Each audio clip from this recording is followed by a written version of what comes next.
Hi friends, welcome back to Swami's kitchen. நாம் இன்னைக்கு பார்க்க போகிற ரெசிபி குழந்தைகளுக்கு பிடித்த குலாப் ஜாமுன். நான் ஒரு பாக்கெட் மேரிகோல்டு பிஸ்கட்டை வச்சு செய்திருக்கேன். ரொம்ப சுலபமாக டேஸ்டியாக செய்திடலாம். எப்படி செய்திடலான்னு பார்த்துருவோம். இதுக்கு தேவையான பொருளையும் பார்த்துருவோம். நான் ஒரு பாக்கெட்டு மேரிகோல்டு பிஸ்கட் எடுத்துருக்கேன், 10 ரூபா பாக்கெட்டு. இதில் 15 பிஸ்கட் இருக்கும். இதை இப்போ நம்ம வெளியே எடுத்துருவோம். வெளியே எடுத்து இதை சின்ன சின்ன துண்டுகளாக உடச்சி மிக்ஸி ஜாரில் மாற்றிடுவோம். மிக்ஸி ஜாரில் போட்டு நல்லா பவுடராக அரைச்சி எடுத்துருவோம். இப்போ நம்ம நைஸாக அரைச்சி எடுத்துடலாம். நைஸாக அரைச்சி எடுத்து ஒரு பவுலில் மாற்றிடுங்க. இது கூட நான் 10 ரூபா பாக்கெட்டில் 2 பாக்கெட்டு பால் பவுட்ரு எடுத்துருக்கேன். அப்படி இல்லைன்னா ஒரு 3 டேபிள் ஸ்பூன் பால் பவுட்ரு எடுத்துடுங்க. அதையும் போட்டுருங்க. இது இப்படி போட்டு செய்தால் நல்லா டேஸ்ட்டாகட்டும் இருக்கும், நல்லா சாஃப்டாகட்டும் இருக்கும் குலாப் ஜாமுன். இப்போ இதில் நல்லா கலந்து விடுங்க.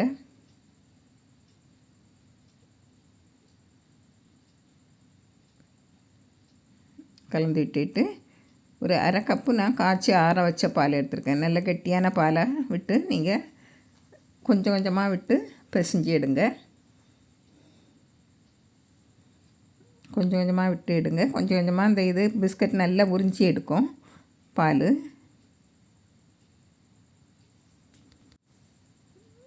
இப்போ நம்ம கையால் பிசைஞ்சு எடுப்போம். அப்படின்னா தான் நம்மளுக்கு பக்குவம் தெரியும்.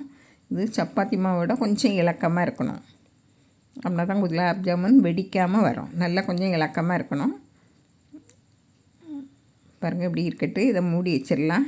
நம்ம அதுக்கடையில் சீனி பாகு காய்ச்சிடணும். இப்போ பாத்திரத்தை அடுப்பில் வச்சு நான் 1 கப்பு சீனி போட்டிருக்கேன். அதுக்கு அதே அளவில் தண்ணி விட்டு நல்லா கரைஞ்சி வரட்டு. பாகுபதம் எதுவும் வேண்டாம், நல்லா கரைஞ்சி வந்து பிசு பிசுப்பாக இருக்கணும். இப்போ இதில் 2-3 ஏலக்காயை உடச்சி போட்டுருங்க. நல்லா வாசனையாக இருக்கும். அப்படியே போட்டால் பாருங்கள், கொஞ்சம் பிசு பிசுப்பாக இருக்கணும். நல்ல பிசு பிசுப்பாக வந்துட்டு இப்போ நம்ம இறக்கி வச்சுருவோம். இதை மூடி வச்சுருங்க. இப்போ நம்ம பிசைஞ்சு வச்ச பிஸ்கட் போட்டு மாவை பார்த்துருவோம். பாருங்கள், இன்னும் கொஞ்சம் நெய் சேர்த்து நல்லா பிசைஞ்சு விட்டுருங்க. அப்படின்னா நல்லா சைனிங்காக வரும். பாருங்கள், இப்படி நல்லா சாஃப்டாக இருக்கணும். நல்லா கொஞ்சம் இலக்கமாக இருக்கணும். சப்பாத்தி மாவு போல் இருக்கக்கூடாது, கொஞ்சம் இலக்கமாக இருக்கணும். இப்போ நம்ம இதை சின்ன சின்ன உருண்டைகளாக உருட்டி எடுத்துருவோம். கொஞ்சம் நெய் தடவிடுங்க. பாருங்கள், இப்படி சின்ன சின்ன உருண்டைகளாக உருட்டி எடுங்க. பாருங்கள், இப்படி நல்லா வெடிப்பு இல்லாமல் இப்படி உருட்டி எடுத்துருங்க. எண்களாக உருட்டி எடுத்துருங்க. ஒரு வெடிப்புகள் இல்லாமல் இருக்கணும். பாருங்கள், இப்படி வெடிப்பு இல்லாமல் இருக்கணும். வெடிப்பு இருந்தான்னா நம்ம சுடச்சமையும் வெடிச்சிரும். இப்படி இருக்கணும். பாருங்கள், இவ்வளோ அழகாக இருக்குது. இப்போ நம்ம அடுப்பில் எண்ணெய் காய வச்சிடலாம். காய்ஞ்ச உடனே நம்ம மீடியம் ஃப்ளேமுக்கு மாற்றிக்கிட்டு போடணும். போட்ட உடனே சுற்றி நுரையாக வரணும்.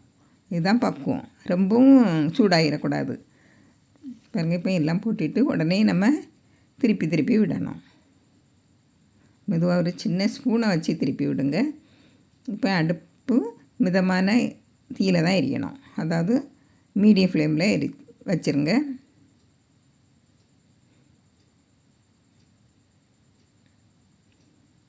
பாருங்க, இப்படி திருப்பி விடுங்க.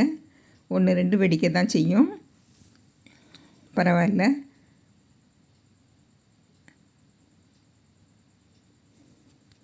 திருப்பி விட்டுட்டு இருங்க. அப்படின்னா தான் வெடிக்காமல் இருக்கும். இல்லைன்னா முறுகலாட்டு வந்துடும். முறுகலாட்டு வேக விட்டுறக்கூடாது,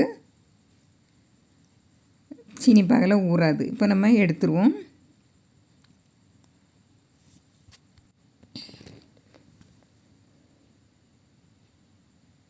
இதை எடுத்துக்கிட்டு மீதி உள்ள குலாப் ஜாமுன் உருண்டையும் நம்ம எண்ணெயில் பொரித்து எடுத்துடலாம்.